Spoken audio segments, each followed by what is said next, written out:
Hello, everybody. Welcome to Lit. This is our finale event for the weekend. And welcome to Winter Songs and Stories with Nick Hennessey. Very welcome, Nick. Uh, Nick is an international storyteller, playwright, folk singer, songwriter, and musician. He has told stories for more than 20 years, performing at venues such as the South Bank Centre and the Royal Albert Hall. Nick's got a deep appreciation for the key role that stories play in how we learn about and express ourselves and the world, and works extensively in helping to draw out our natural storytelling skills. Nick came to storytelling whilst undertaking field research for a PhD in cultural geography. At this time, he became a professional singer, songwriter, and storyteller, with a particular interest in the relationship between landscape, communities, and stories, and the reinvention of tradition. So we're in for a real treat this evening. Thank you, everyone, for being with us this evening. And without further ado, I'm going to hand over to Nick and his beautiful harp, and for a lovely evening. Thank you very much, Nick. You're very welcome. Thanks very much, Diana. Hi, everybody. So Diana was just saying that she thought my backdrop here made me look like I lived in a castle. If only I don't live in a castle, but it does look a bit like that. So with harp and castles, quite a good place to tell stories from. But no, it's no castle. It's a small cottage. And I was saying actually only just now, if it were a castle, there'd perhaps be a few servants to faff around with all this technology at my feet, which you are all being spared. So the best place to start a story is at the very beginning, as well, you know, and all stories start the same. Once upon a time. Once upon a time there was a king. Now, there are many stories of many different kings, but this story is a king who was a good king. Not all stories of kings are about good kings. Some of them are about tyrant kings. Some of them are about despotic kings. Maybe a few would come to mind. But this story is about a good king and a wise king. But this king had fallen ill. He was lying in his bed.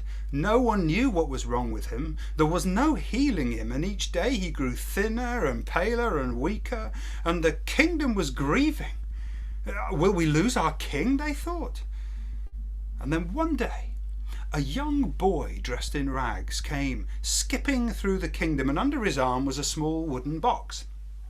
Well, he ran and he ran and he ran until he came to the gates of the castle, and he knocked, and the gates were opened, and there stood a guard. He said, "What do you want?" And the boy said, "I have something for the king, a present." "Well, give it to me," said the guard. "I'll take it to him."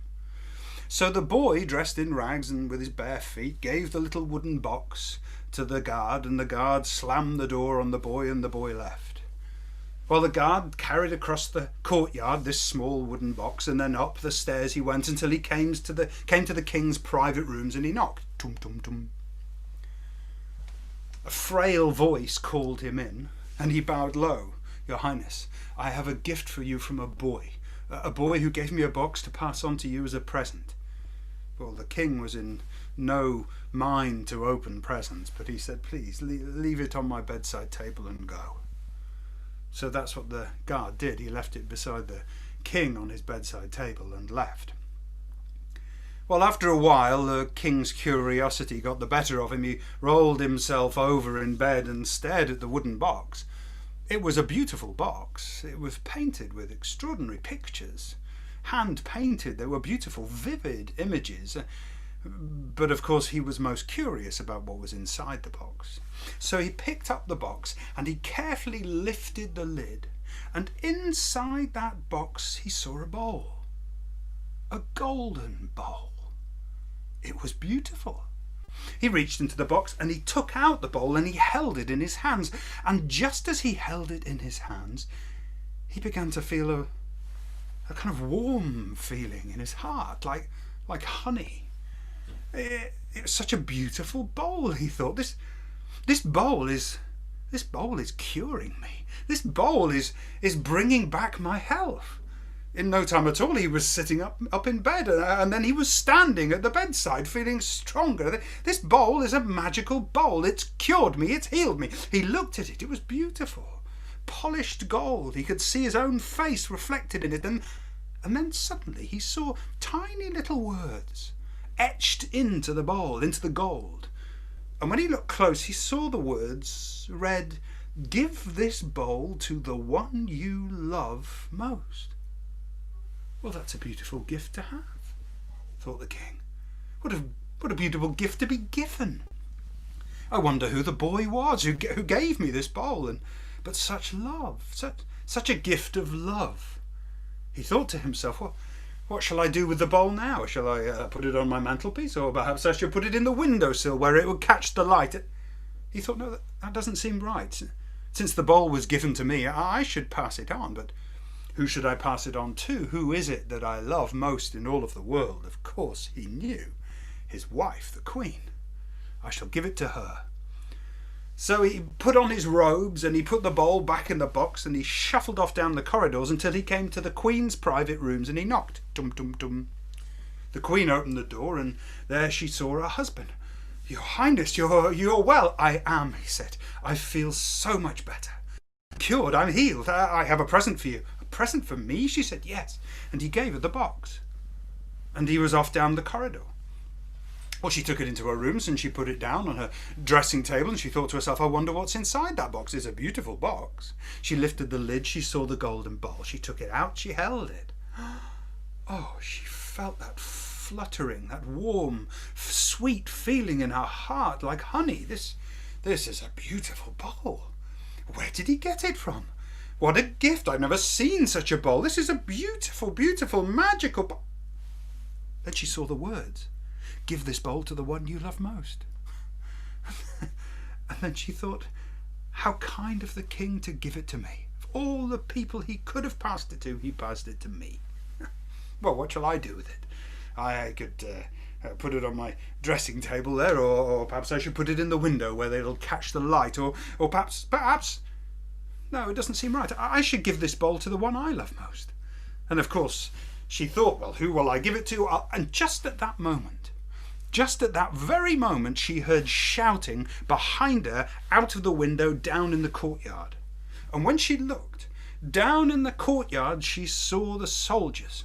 And there amongst them was the sergeant of the guards. And just at that moment, with his flashing buttons on his uniform and his polished buckle and his sword at his side, she thought, he is the most handsome man in the world. I'm going to give it to him, and he'll never know it's from me.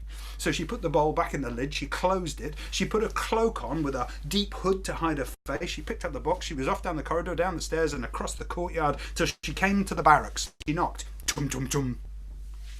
The barracks opened and there was the sergeant of the guards, and he saw a stranger dressed in a hood. He said, "Who are you and what do you want?" She says, "I have a present for you." "For me? Who are you?" "Never mind who I am," she said, and pressed the box into his hands and turned and was off through the shadows and gone.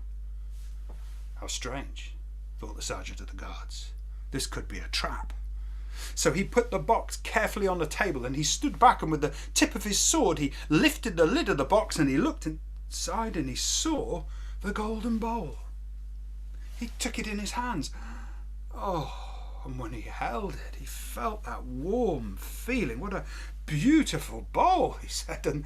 And then he saw the words, "Give this bowl to the one you love most." He thought to himself, how beautiful a gift to be given. And a tear welled up in his eye, ran down his cheek, because not since before his wife had died had he been given such a gift of love. Well, of course, he said, I have no business with keeping it, but who will I give it to? I know who I'll give it to. I'll give it to my son. The bowl was back in the box, and the box was carried through to the other room where his son was sitting on the ground playing. And he looked up. "Father, my son, I have a present for you." "A present for me? Wow, what is it?" And he gave him the box. "Oh, thank you." He put it down. "Oh, it's very heavy. It's got pretty pictures. I wonder what's inside." "Well, why don't you have a look?" "I'll do that." So the son lifted the lid and he saw the bowl. Whoa! And he held it in his hands. "Oh, this is amazing, Father. Is it real gold? Yes, my son, my gift to you is solid, incorruptible gold. It's beautiful. I can see my face in it. And he turned it and he saw some words. Oh, there's some words written. Yes, can you read them? I can try. Give this bowl to the one you love most. Give this bowl to the one you love most. You gave it to me. I did, my son. You are my treasure, really. Oh, thank you. What shall I do with it? Well, that's up to you. Well, perhaps I could put my toys in it. It's not very big, though. Perhaps I could... I know. I'll give it to the one I love most. That's a good idea, said the sergeant of the guards. But tell me, who will you give it to? And he thought and thought. Then he remembered. The servant girl in the kitchens. He liked her so much, and every day he saw her, he would wave to her, and she would smile back, and his legs would go all wobbly. He wouldn't know what to say. He thought, I'm going to give it to her.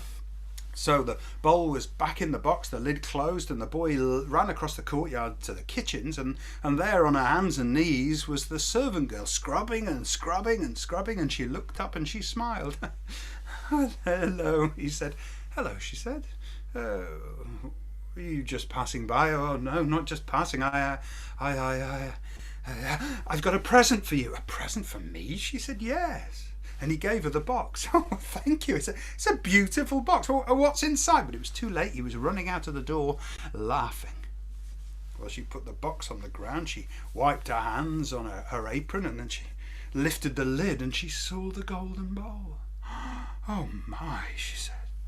And she picked it up, and she felt that warm feeling in her heart, like honey. What a beautiful bowl, she said. It must be worth a fortune. And then she saw the words, give this bowl to the one you love most. Well, this is a very special gift and a very special boy. What shall I do with it? I mean, if I sold it, I'm sure I'd never have to scrub another kitchen floor again, but that doesn't seem right somehow. But perhaps I should give it to the one that I love most. But who's that? I'm alone in the whole world. I got nobody that I love. Well, there is one, she thought. There is one person I could give it to. The person who's always kind to me. Whenever he passes, he always smiles, asks me how I am, even though I'm on the floor scrubbing. I'll give it to the king. So she put it back in the box, down the corridor, up the stairs to the king's private rooms, and she knocked. Dum, dum, dum. There was no answer, so she went inside, and there was no one in. So quickly she lay the box on his bedside table and then left and shut the door behind her. And when the king came back, opened the door to find the box had come back, opened it and saw the bowl was there, held it in his hands, and he felt that warm feeling again. And this is a magical bowl, and he felt the bowl was warm from all the hands that had held it, and he began to wonder of the journey this bowl had taken, who had held this bowl and passed it on, and it's returned to me. This bowl is a gift. What shall I do with it now? Well, he decided to pass it on again. But who he passed it to, I don't know.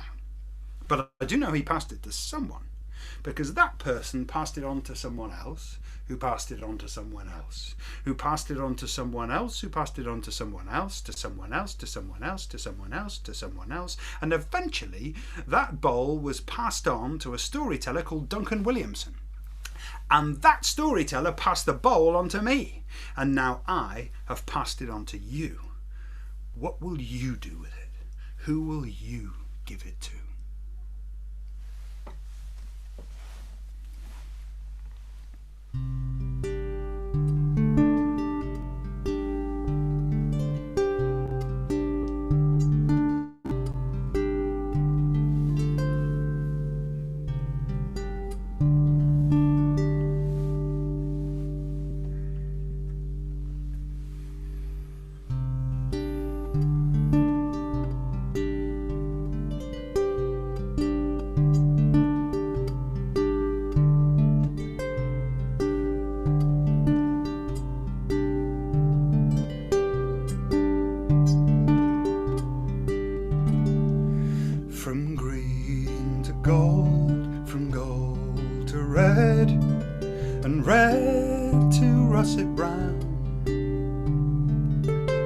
dappled light is changing, and the summer drops her crown by an old stone fold at the edge of the field. An old man narrows his eyes to the rise of the swallow and the dip of the sun and the shadows of the darkening skies. I've seen them come, I've seen them go, I know that winter's past, but here I sit an old man, and this may be my last. From green to gold, from gold to red, and red to russet brown, the dappled light is changing, and the summer wears the crown. In a cul-de-sac street at the edge of the town, a woman stands alone in the yard, clutching in sheets filled with the wind, washed in tears from her young broken heart. I watched him come, watched him go, he promised he would stay, and now his child's within me, and the skies are turning grey.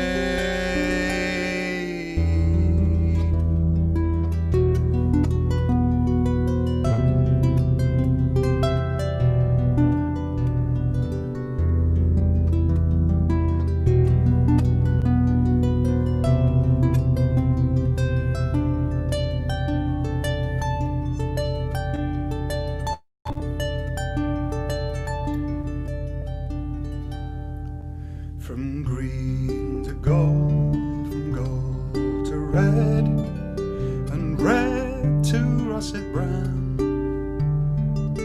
the dappled light is fading, and the winter wears the crown. A little boy runs with the wind at his heels on the shoulders of a silent old hill, tugged by a kite on the end of a string, ringing laughter like the end of school bell.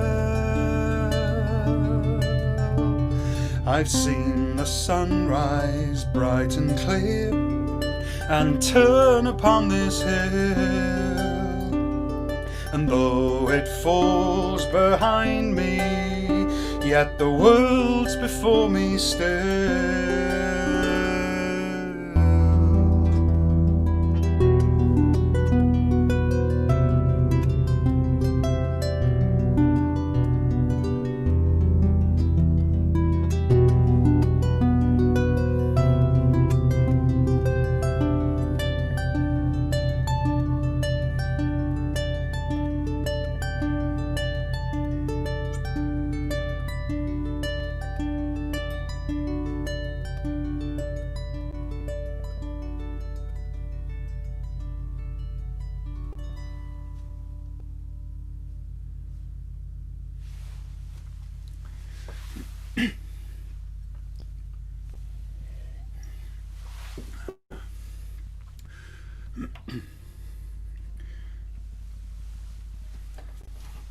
So winter songs and stories was the theme that we settled upon for this, and kind of wonder, what is a winter story? Is it a story of the darkness, or is it a story of longing for the light? I don't know.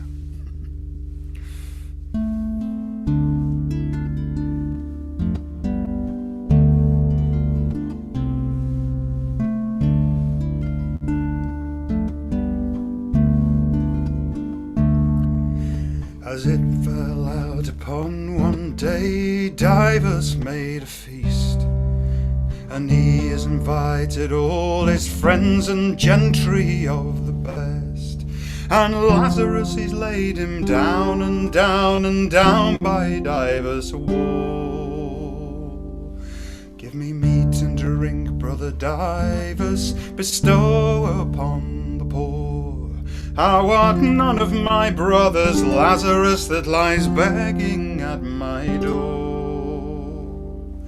No meat nor drink will I give thee to bestow upon the poor.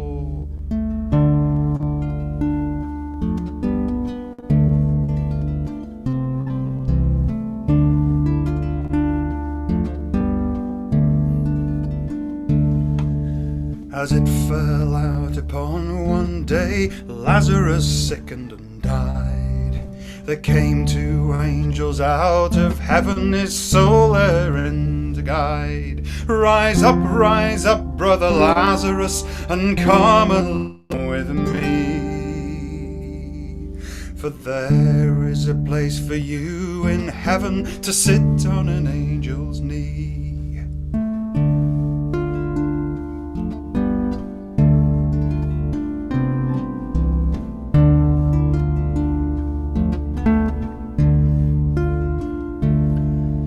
As it fell out upon one day, divers sickened and died. There came two serpents out of hell, his soul therein to guide. Rise up, brother divers, and come along with me. For there is a place prepared in hell for wicked men like thee. And Divers looked up with his eyes and saw poor Lazarus blessed. Give me one drop of water, brother Lazarus, to quench my flaming thirst. Give me one drop of water, brother Lazarus, to quench my flaming thirst.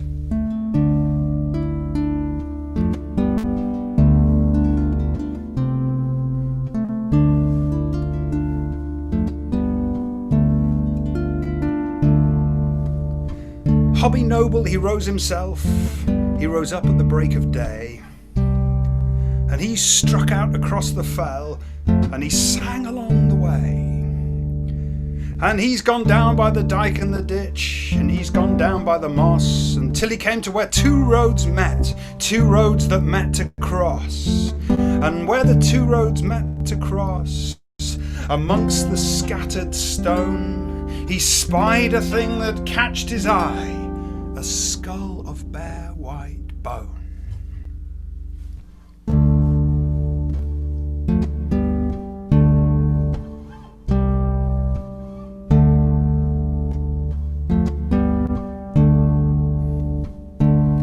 Well, Hobby Noble, the border fool, he got down on bended knee, and he asked that skull, "What got you here? I pray you tell to me."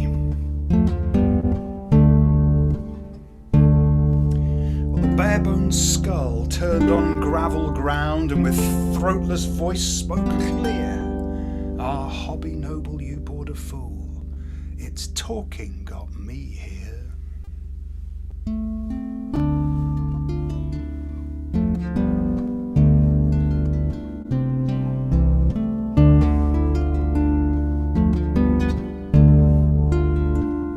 Hobby Noble, the border fool, thought, "This is a miracle, this is a marvel, this is a wonder, I must tell everyone."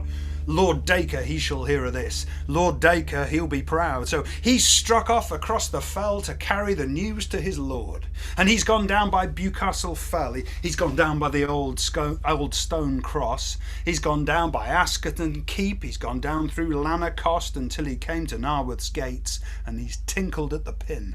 And Lord Dacre flew his gates wide open to welcome Hobby Noble in. "Lord Dacre, Lord Dacre, Lord Dacre," he said, "it's a miracle, it's a marvel, it's a wonder."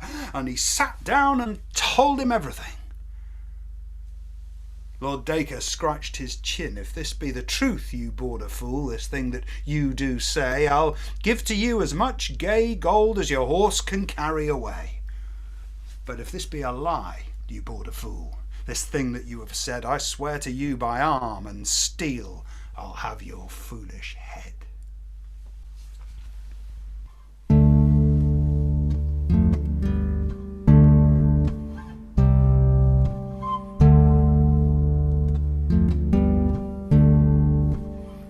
So Hobby Noble the Border Fool, he's rode out from Narworth's gates, and Lord Dacre he's rode beside. And behind him came the trooping band, whose fame spread far and wide. There was Mosscrop, Story, Nixon and Kerr, Routledge, Foster, Telford and Dodd. There was Wat of the Beck and Will of the Croft. There was Hughie the Pig, who could skin a carcass in a single cut. And there was Thomas the Sod, who couldn't.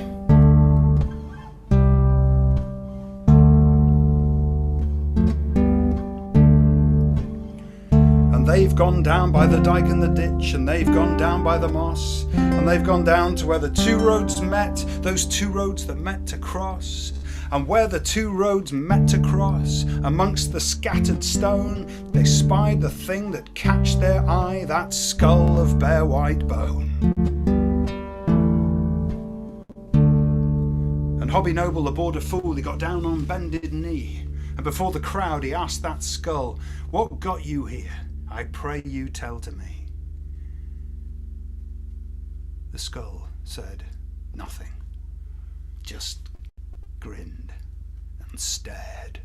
Perhaps it sleeps," he said. "Wake up, wake up!" He asked again, no reply. Again and again the skull was silent. Well, the trooping band, they mocked the fool. They laughed both long and loud, and true to his word, Lord Dacre drew his own broad sword and cut off Hobby Noble's head, till Mosscrop, Story, Nixon and Kerr, Routledge, Foster, Telford and Dodd set out for Narworth's gates with Lord Dacre, and with Hughie the Pig, who could skin a carcass in a single cut, and Thomas the Sod, who couldn't. And Wat of the Beck and Will of the Croft, they dragged the headless body by the limb, they dragged it down to the water's side, and they threw the corpse straight in. And up on the fell,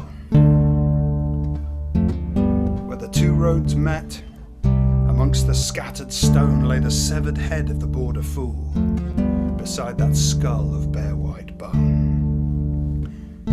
As the wind whimpered through the long green grass, as the cawing crows drew near, the skull turned and with throatless voice said, "So, Border Fool, what got you here?"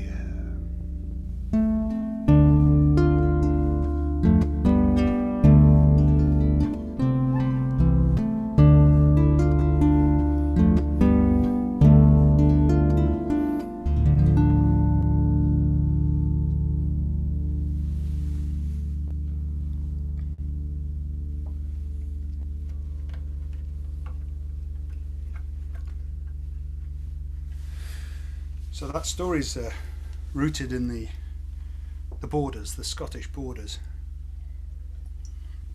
which is, if anyone knows it, knows it's a place of deep and dark memory. It was quite a lawless place for many hundreds of years, right up until the turn of the 16th century. And there are many stories and legends from that place, and I find it quite a compelling place to be. Up on Bewcastle and even further up, but there's one area called the Debatable lands. It was only a strip of land about 10 miles by 4 miles, but it was fought over furiously for many hundreds of years. But I've also always found that idea of debatable lands an interesting concept, and so here's a song that was inspired pretty much by visiting these places and delving a little bit into the histories of the places.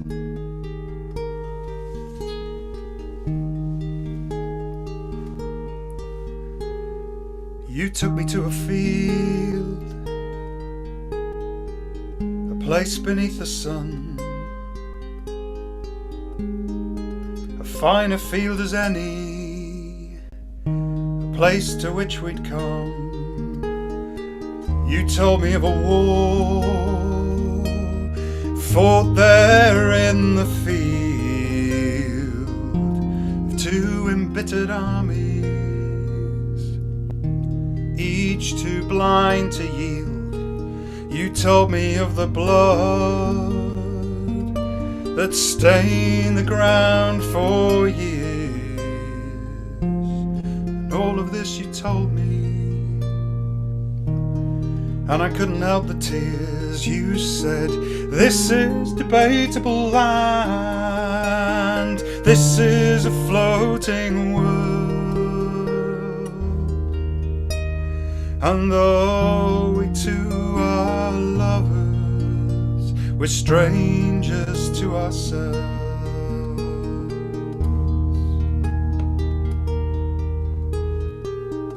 You sat by the gate, and I sat by the wall. We'd nothing left to say, history said it all. And I thought of what had happened, what had brought us to this field, and of our two embittered armies, each too blind to yield. You said, this is debatable land, this is a floating world, and though we two are lovers, we're strangers to ourselves.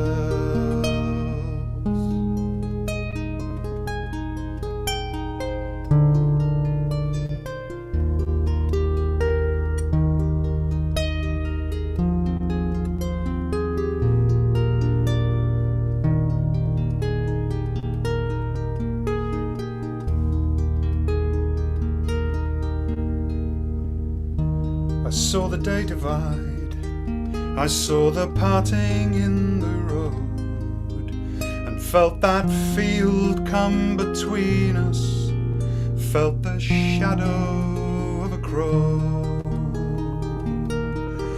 How can two embittered armies come from two good friends? So I asked, who won the battle? How will all this end? You were always one for a story. You knew the patterns in the sand, yet you turned away. You couldn't answer, yet quietly took my hand. You said, this is debatable land, this is a floating world, and though we two are lovers, we're strangers to ourselves. This is debatable land, this is a floating world, and though we two are lovers, we're strangers to ourselves.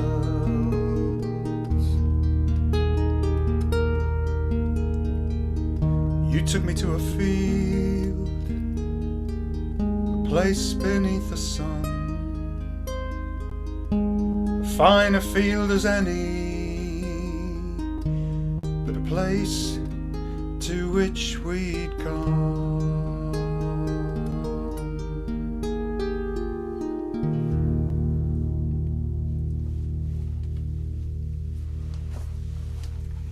Just going to turn the volume on my monitor up a little bit. A bit more of that there harp.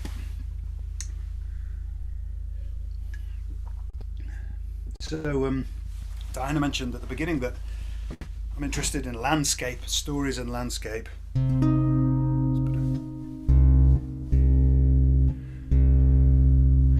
I think I feel like landscape is the beginning and an ending of a story. I don't know how we could consider it anything else. It's always strange, isn't it, that we often think about the environment, but actually we're not separate from the environment. To separate ourselves from the environment is somehow the problem we've got ourselves into. But landscape has so many different aspects, so many different characteristics and qualities, and so many, it's not, we think of it as being all Oh, I can see the moon through my window. It's very beautiful. It's not the landscape isn't just one thing. It's like liquid. It has so many different speeds. Different places have different speeds. I don't know if you've ever encountered that. We live here in the Lake District, and I pointed over there. The fells are that way. If anyone wants to know, big mountains. The fells are strange places because you can just go over into another valley, and it just runs at a different time. It seems incredible that the two are even attached by a pass or whatever it may be. But I always feel that landscape has these different. It breathes. It breathes a bit like water, and so it has many surprises. And our encounters with it and in it, it frames everything to us, really. But this next song, a story song, is really about that, I think, but also about how place is the beginning and ending of us all, and how time moves so quickly. It's called The Flower of Youth.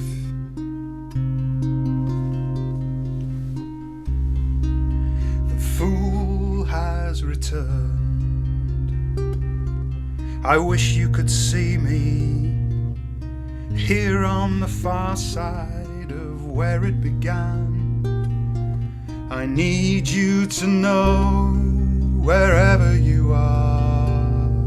I need you to hear how the black sheep return.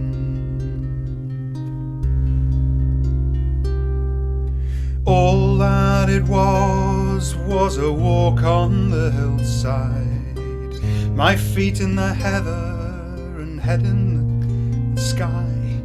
He was stood by the stile, generous stranger, with a flower in his hand and the sun in his eye. They say that truth can be heard from the lips of a stranger, but what truly happened up there on the hill, in my mind I've returned to it over and over. That flower of a moment, a flower that's opening still. And I still see you now, here in the kitchen, your apron and hands all white with a flower. And I wish I could reach through the space that's between us, these 60 long years that have run like an hour.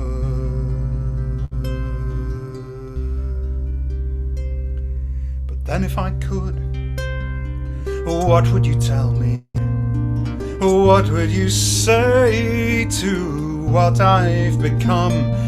This young dreaming fool in a time-ravaged body, who came down from the hill to a world that had gone, to a world that had gone.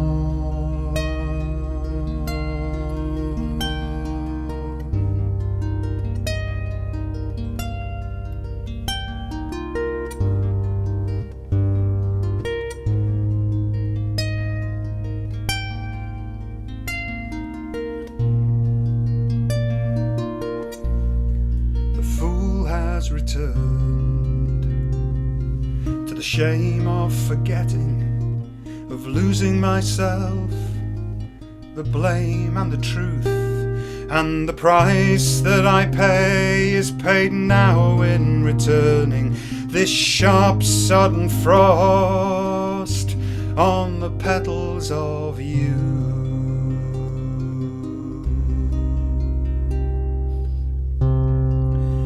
The day was fair and the sun was high.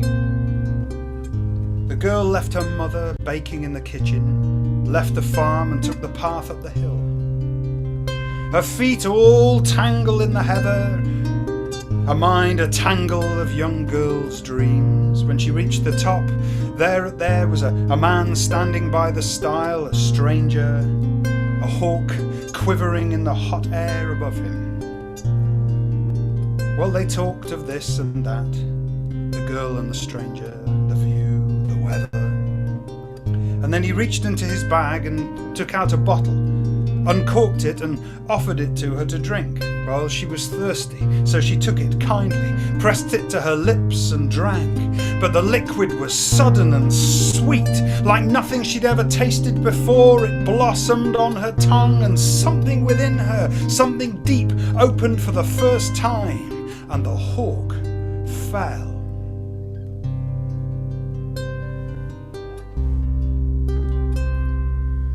She returned the bottle. He corked it, put it back in his bag, and turned and left, and she watched him go. And then she took the path back down to the farm.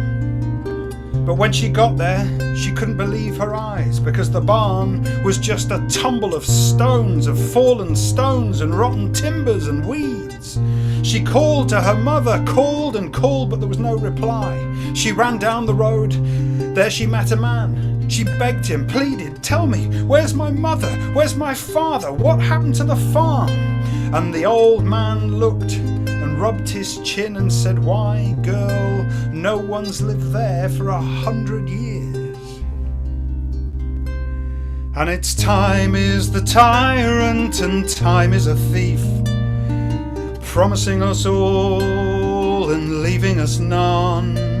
Now I long for the flower of forgetting, and the path on the hill that turns from the sun, that turns from the sun.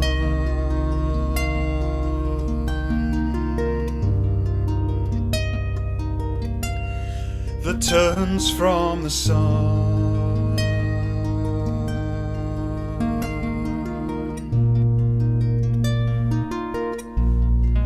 Turns from the sun.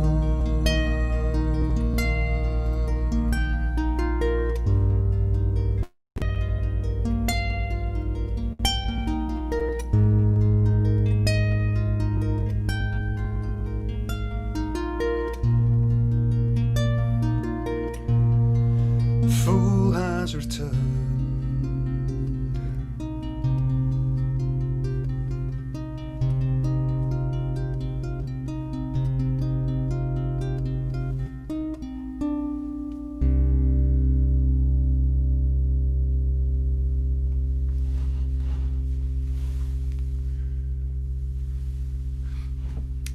There was once a chief in Ireland, and he had a beautiful daughter, the flower of all young women. And every day there'd be a whole line of men all coming to ask for her hand in marriage, but she would have none of them. Until one day there came from the west, from the dim grey lands of the west, a druid, wrapped in a cloak of grey. A man of great power, a man of great status. And he came to the chief and bowed low and asked permission to woo the girl. Well, of course, the chief, so impressed with the man's standing, agreed. And yet, however well turned his words were, however fine his phrases leapt like petals through the sky, to her she would have none of it, despite her father's fury. Then one day, the first day of May, she was walking through the orchard, and the air was sweet. The fragrant blossom was hanging on the boughs. She was walking through clouds of scent when suddenly she looked to the east. She saw a young man coming, a fine young man, and as he came towards her, it seemed to her that the brightness and the splendour of the sun was all about him. And he stopped before her, and he bowed and greeted her. "Good day," she said. "Tell me, who are you, and from where have you come?"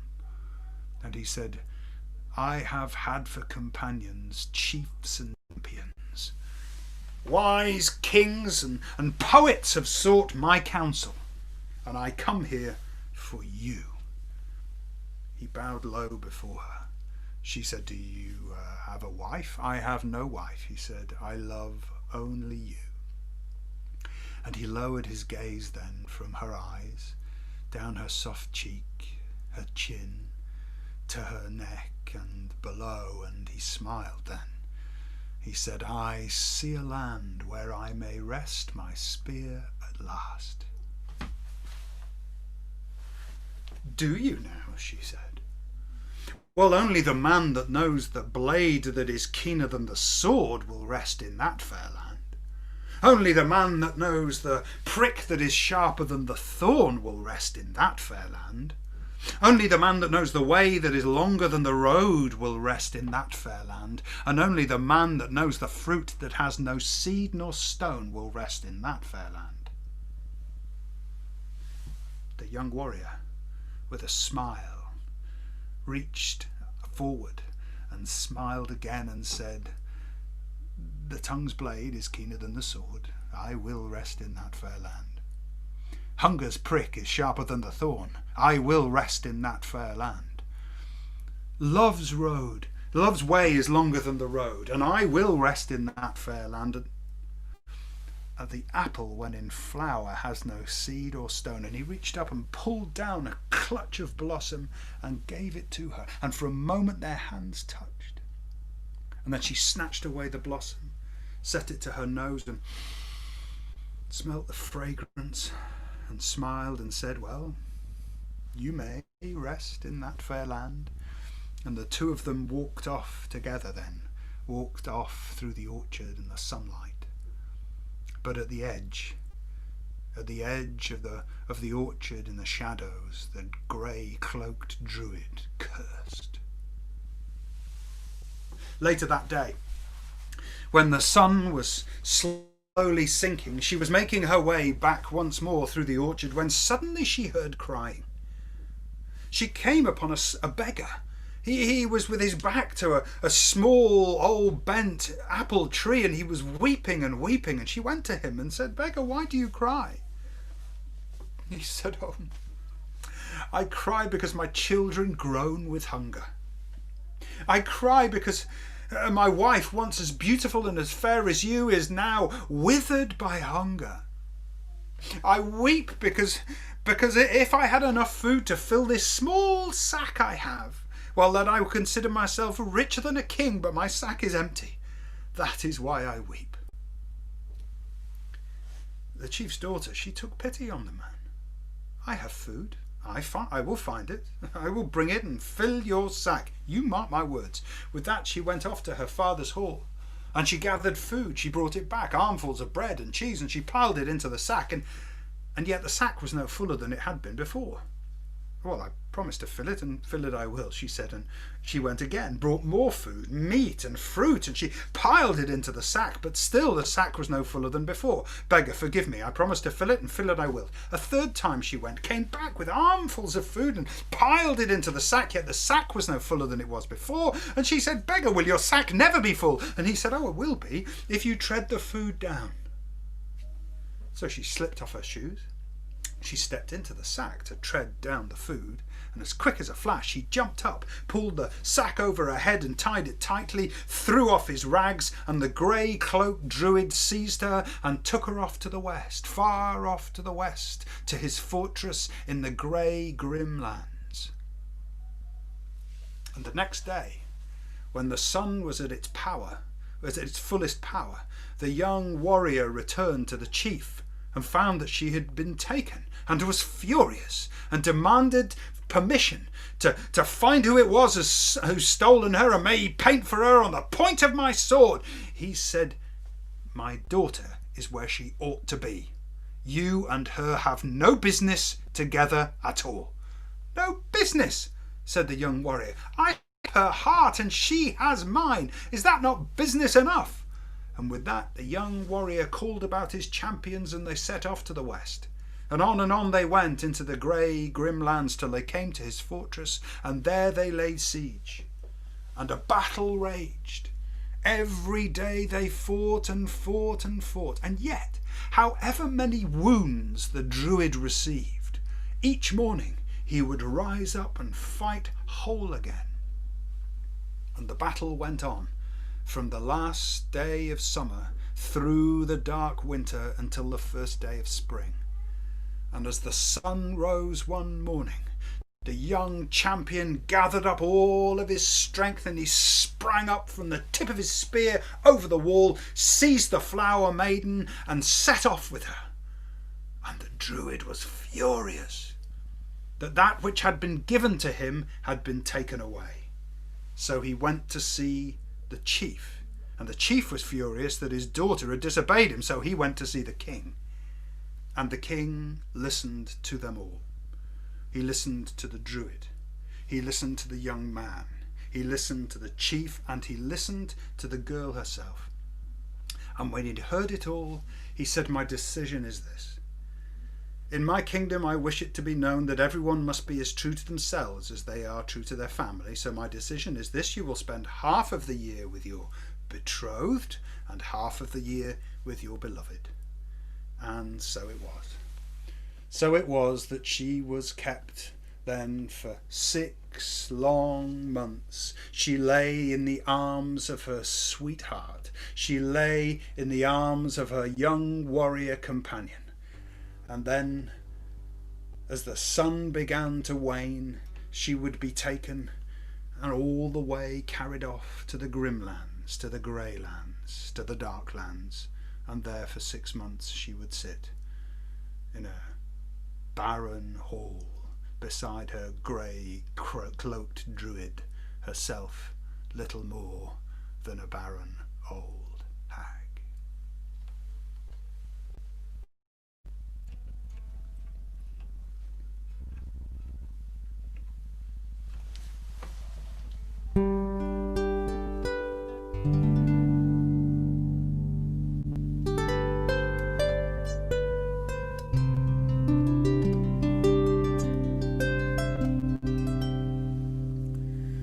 As I roved out one summer's morn, I saw a scarecrow tied to a pole in a field of corn. His coat was black and his head was bare,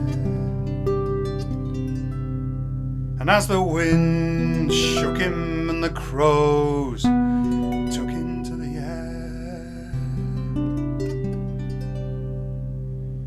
ah, but you'd lay me down and love me.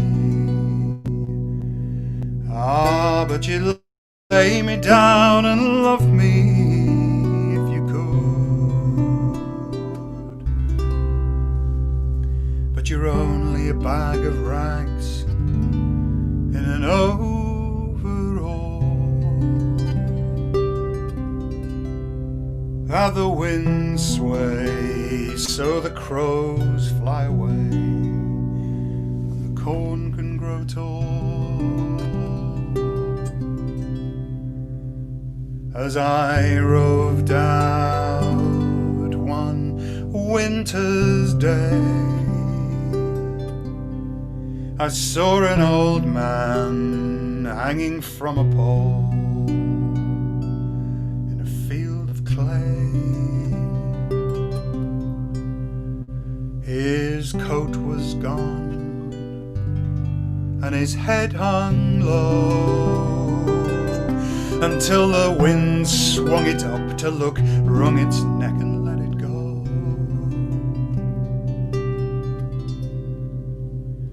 How could you lay me down and love me? How could you lay me down and love me now, when you're only a bag of bones in an overall that the winds blow and the kids throw stones at the thing on the pole?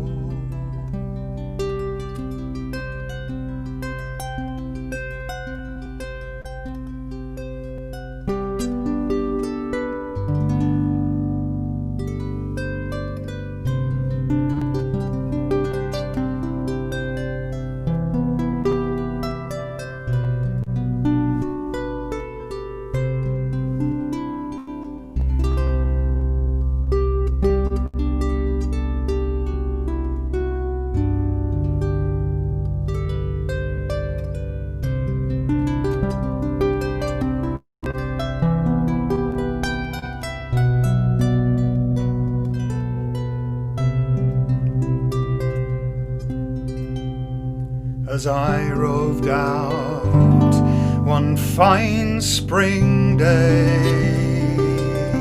I saw 12 jolly dons dressed out in the blue and the gowns so gay, and to a stake they tied a child newborn, and the bells were rung and the songs were sung, and they sowed their corn. Ah, now you can lay me down and love me. Now you can lay me down and love me if you will.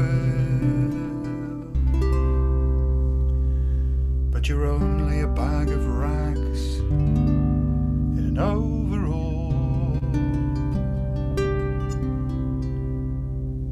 And the winds blew and the sun shone too, and the corn grew tall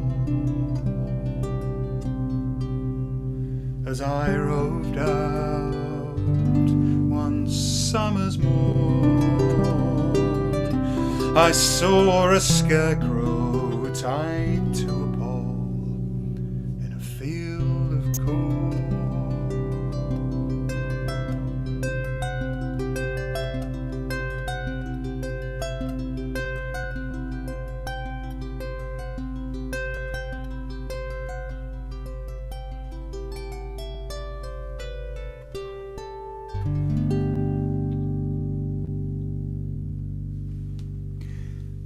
I found the path and you found the puddle. I was drowned and you were found. If it's all one today, well, it won't be the same tomorrow. And if it wasn't for these stories, well, we'd have nothing to lose but an old back tooth. Thank you very much.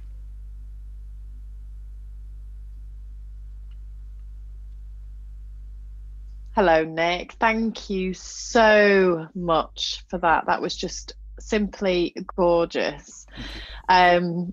Just so life affirming to hear such beautiful music, songs and stories in these dark winter nights. I think it's just the tonic that we all need. So thank you. We can do with plenty of tonic. Oh yes. Well, definitely. Actually not too much tonic, more gin than tonic, but tonic is good. 100%. I am with you there. So yeah, thank you, Nick. That was just really, really beautiful, and I know our audiences have enjoyed that tonight. We've had some comments. We've had some from the Netherlands and all over. So I'd just like to say thank you to everyone for joining us this weekend. This has been our finale event, for joining us for a festival under different circumstances. Thank you to all our writers, storytellers, artists and performers. We really appreciate you working to a virtual brief this year. And let's just hope, next year we'll all be meeting face to face again and being in real venues. But to be honest, there's been lots that's been learnt for this year. We've kind of embraced some technologies and virtual steep learning curve for us all. Yeah, absolutely. So some of that is great. I'd really like to say thank you to Liam Richardson, who's been our tech support through everything. He's just been wonderful, and I think he's made everybody feel really comfortable and confident that we could deliver everything that we've done online, which is no mean feat. So that's wonderful. I'd also like to say thank you to our funders. So Macclesfield Town Council have partnered with us this year, which has been brilliant.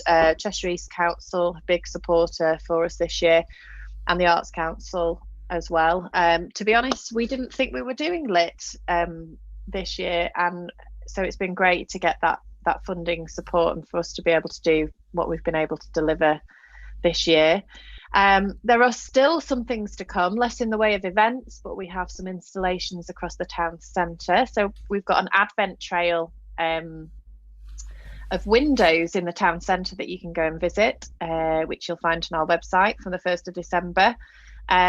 We've also got a Christmas tree with a difference this year in Macclesfield. It's a light installation. So the idea is that you can text a message to the tree.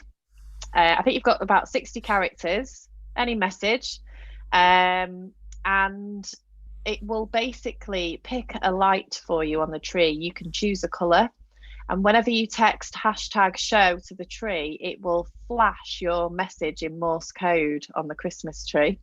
So we're just doing things a little bit differently this year. Has that ever been done before? No, it is a first. That's what we want. An absolute first. So we like to do things.